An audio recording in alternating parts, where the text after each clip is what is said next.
नमस्कार, लेट्सअप मराठीमध्ये मी श्रुती आपलं स्वागत करते। लेट्सअप मराठीच्या या बुलेटिनमध्ये आपण जाणून घेणार आहोत दिवसभरातील 10 महत्त्वपूर्ण घडामोडी।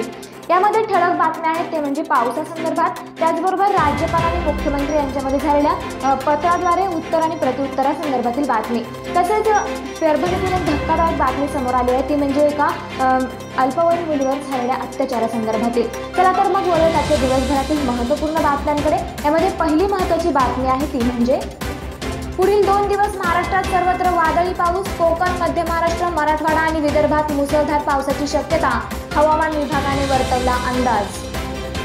राज्यपाल भगतसिंह कोश्यारी यांचे मुख्यमंत्री उद्धव ठाकरे यांना 2 दिवसांचे अधिवेशन घेण्याची मागणी करणारे पत्र। या पत्राला उत्तर देताना मुख्यमंत्री म्हणाले, राज्यपालांनी ही मागणी करणे संसदीय लोकशाही पद्धतीस मारक। महाराष्ट्र आरोग्य विभागाने 3466 जागांसाठी होणाऱ्या मेगा भरतीसाठीचे प्रवेशपत्र केले जारी। हे प्रवेशपत्र ग्रुप सी आणि ग्रुप डी या पदांच्या परीक्षेसाठी असतील। शिर्डी साईबाबा संस्थान विश्वस्त मंडळ नियुक्ती प्रकरणी न्यायालयाचा राज्य सरकारला दणका। विश्वस्त मंडळाला आर्थिक आणि धोरणात्मक निर्णय घेता येणार नाही असे जाहीर करण्यात आले आहे। परभणी जिल्ह्यातील सोनपेठ तालुक्यामध्ये अल्पवयीन तरुणीवर 3 जणांनी बलात्कार केल्याची संतापजनक घटना। त्यानंतर पीडित मुलीने विष प्राशन करून केली आत्महत्या। 3 आरोपींविरुद्ध गुन्हा दाखल। करुणा शर्मा यांना अखेर 25,000 रुपयांच्या जात मुचलक्यावर जामीन मंजूर। मात्र चार्जशीट दाखल होईपर्यंत शर्मा यांना परळ आणि अंबेजोगाई तालुक्यात येण्यास निर्बंध।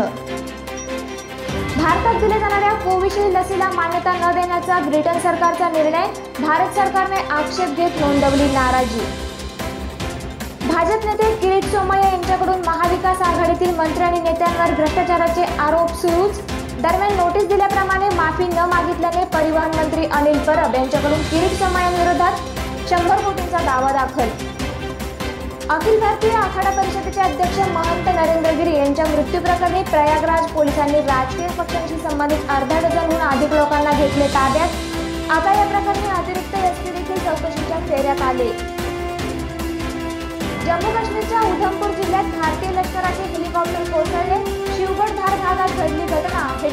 हेलिकॉप्टरमध्ये 2 जण असल्याची माहिती।